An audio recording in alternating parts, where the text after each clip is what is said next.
In the bottom lane, Spirit Breaker, Bounty Hunter, and Troll are pushing the tower. Trying to get an early tower, get some space to farm, get some lane control back. I'm going to come into the lane, and I actually did not see Bounty Hunter there because he was invisible.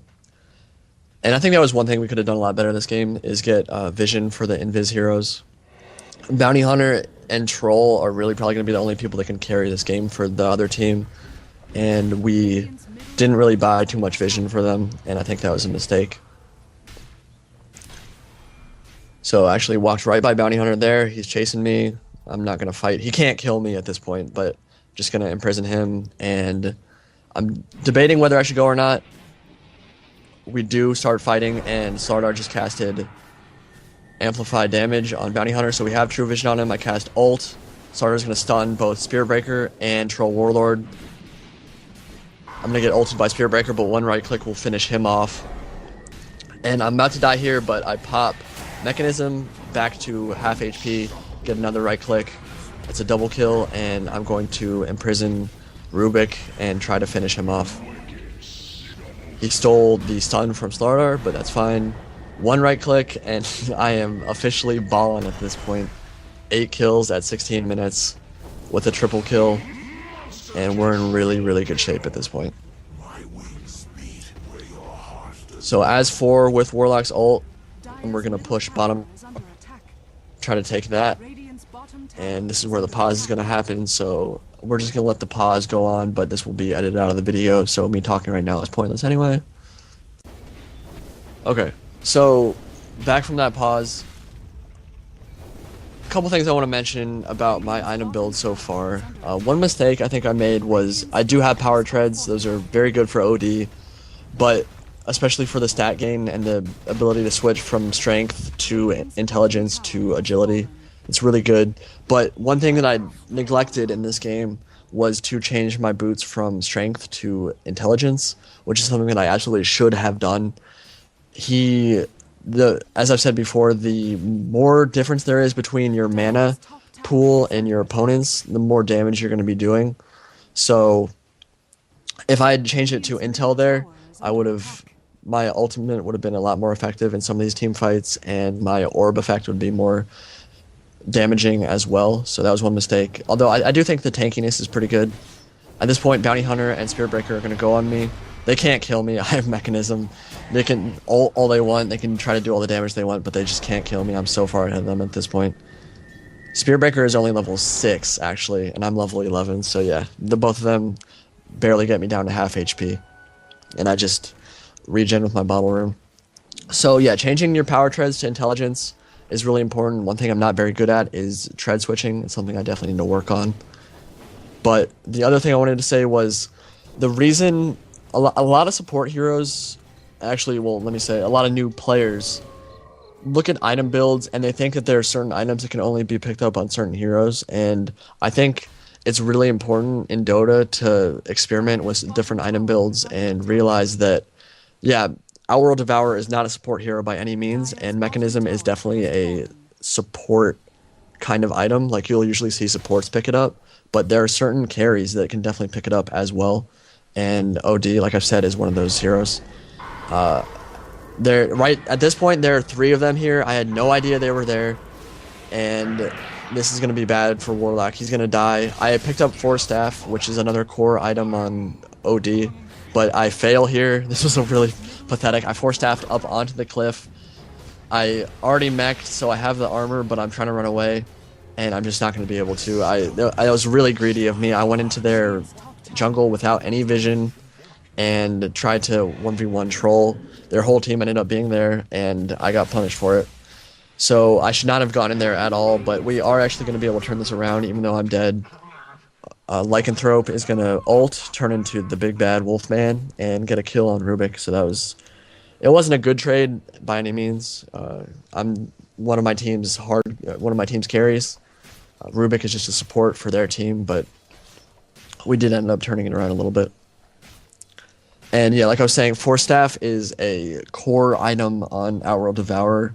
It basically gives you the ability to move 600 units in the direction you're facing when you cast Force Staff, and this means that it's a great escape tool. It's a great initiating tool. You cast Force Staff and you'll basically move forward 600 units, which is about half of a computer screen away, and it allows you to just move really quickly and escape certain situations that you normally wouldn't be able to. And another reason it's really good is that it gives you more intelligence. So Rubik gets way out of position there. He's going to die. Queen of Pain casts ult, and they're about to get pretty much team wiped in this fight. Warlock is going to cast his slow. Lycanthrope and I are going to kill Spiritbreaker, and that was a fail ultimate from Warlock. He did that way too late, but it was fine because we ended up killing 3 in that team fight. And that was again another reason why I need to stop wasting my ultimate on like one hero. If I had saved my ultimate for that team fight, we probably could have wiped the entire team.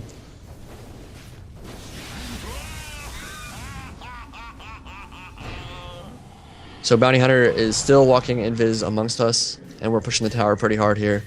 I'm going to dive past, a couple right clicks on Rubik, he's dead. Starter ends up getting the kill, and we cast True Vision on Bounty Hunter. That's one reason that Slardar is a great counter for invis heroes, is that his ultimate, while it gives the entire team more damage, it also casts True Vision on any invis hero. So if you cast it on an invis hero, they are going to be seen. I cast Sanity's Eclipse there, do a lot of damage, pretty much one-shot Bounty Hunter, and Spiritbreaker is about to die as well. Kill him, and we are just way, way, way ahead at this point. Score is 18-5. Radiant team is in big trouble.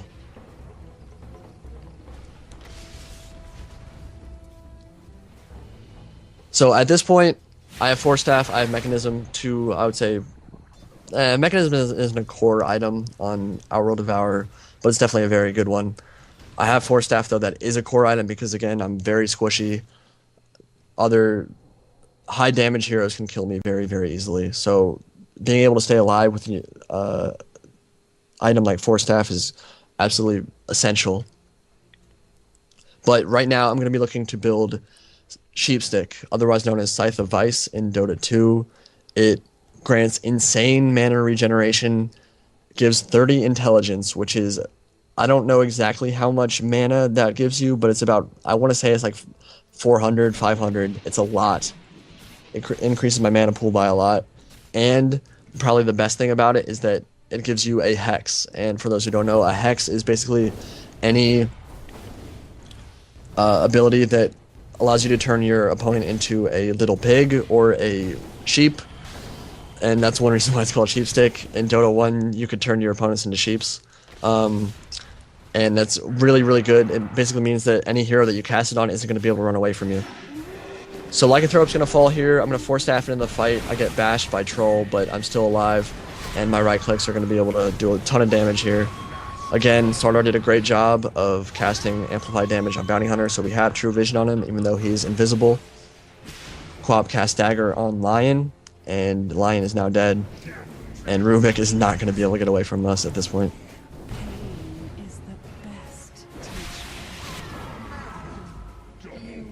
So again, another really good team fight for us. We lost Lycanthrope, but Troll, Lion, and Rubik are all dead. And we're going to be able to keep the pressure up at this point.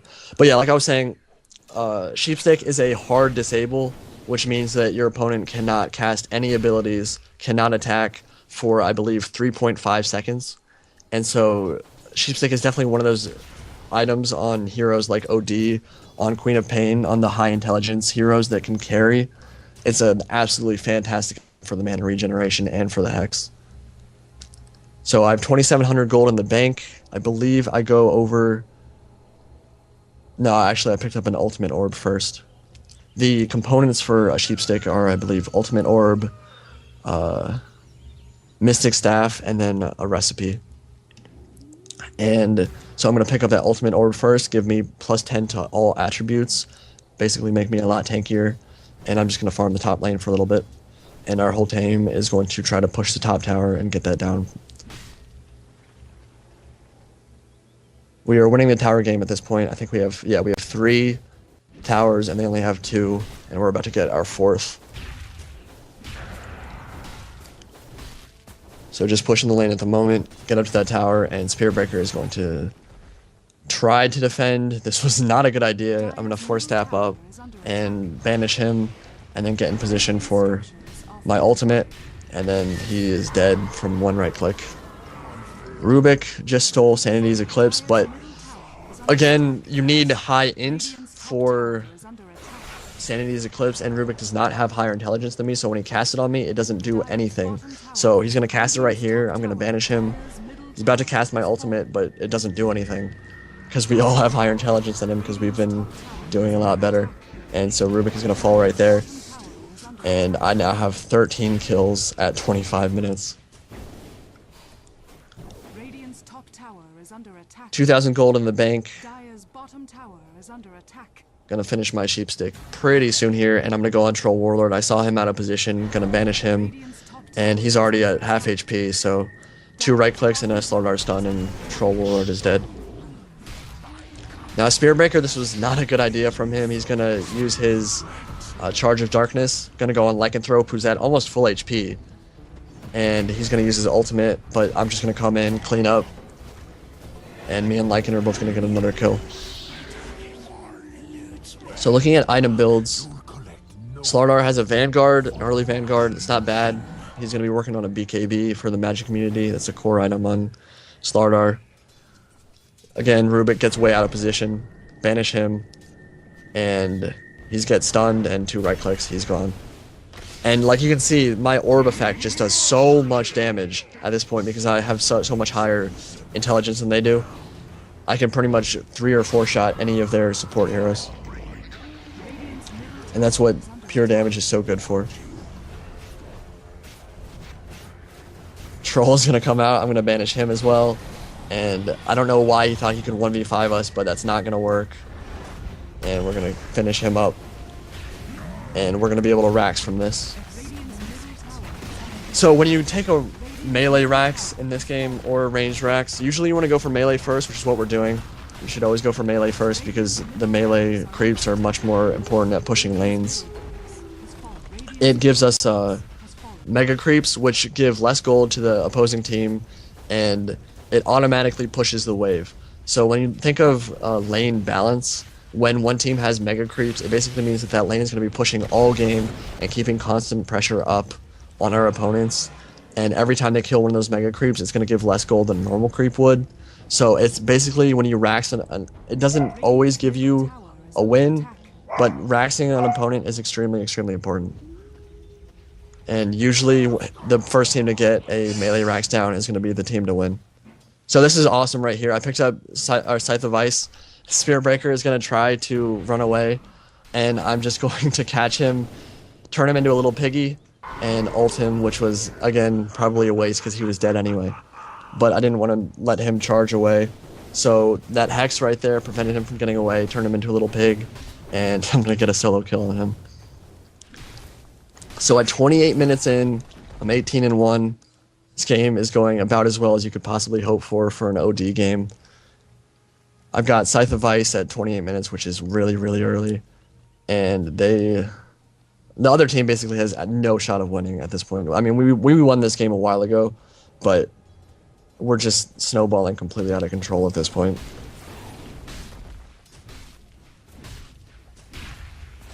I'm going to shift over towards the top lane, try to push that lane out, and we're going to try to get a Rax pretty soon here, but in the Radiant jungle here, there's a team fight going on. I didn't notice it right away, so we are going to lose a couple of our guys. We lost a Warlock, we lost a Queen of Pain, but Slardar is going to stay alive, and I'm going to quickly shift over, and me and him should be able to clean up this team fight pretty easily. I don't have my ultimate, but Slardar does have BKB. I'm going to banish. Bounty Hunter's dead, Rubik's dead, Spirit Breaker's dead, and I'm going to Hex Lion so he can't get away, and he's dead. So just another double kill for me, 20 kills. Didn't even need to cast mech at that point because they just couldn't kill me. They didn't have any damage items.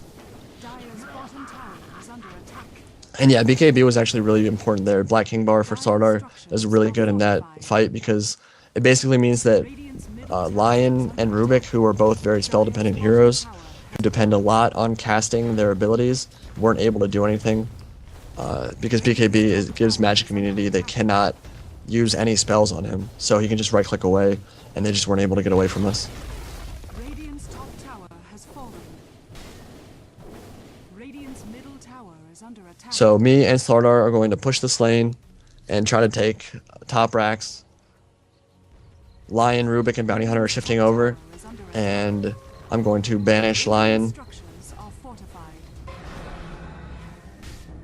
And they really can't fight me. Like, I'm at half HP at this point, but I just popped Mac. I'm back to like 3/4 HP. Troll's gonna go on me. I'm gonna banish him and cast my ult. I didn't actually know Bounty Hunter was here, but I'm gonna one-shot him. And Troll and Rubik and Lion and Bounty Hunter all just fell to me, got an ultra kill. And that is where they call GG. They're not gonna win this game. I think we were a little rude to keep, because after we take top racks, we don't end the game.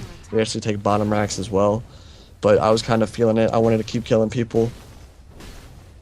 And my intelligence pool is absolutely insane at this point. It's 2,500 mana. And that's why my ultimate does so much damage.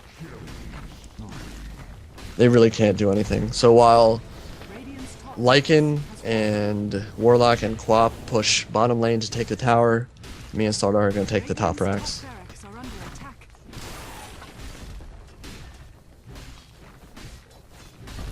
(24-1) at this point, 8 assists. Slardar actually doesn't have very many kills this game. I guess I've been doing too much damage for him to be able to get any kills. But we are now going to pressure the bottom melee racks and get that out of the way, and after that we should be able to finish this game. But there are a couple funny parts coming up. Spirit Breaker goes on us, 1v5, again, not a good idea. He's so underleveled at this point. He is level 9 at 30 minutes. He has had a rough game. He's 0-10. So I noticed Bounty Hunter farming the middle lane. I'm going to hex him, and 3 right clicks and Bounty Hunter is dead as well. And the hex is really important there because we didn't have vision, so if I didn't kill him, or if I didn't hex him, he would have just been able to go invisible and get away from me, but the hex gives me 3 seconds to right click him, and he's not going to be able to get away from that. So finish up melee racks, and we're going to be able to push on and finish this pretty soon here. Spirit Breaker again buys back and charges. And he's gonna die again. Poor guy. He just crumbled. Poor guy just crumbled. And that's another triple kill for me.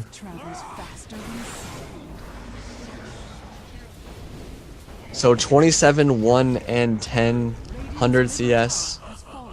And we're gonna be able to finish this game up at this point. So let's look at the statistics really quick.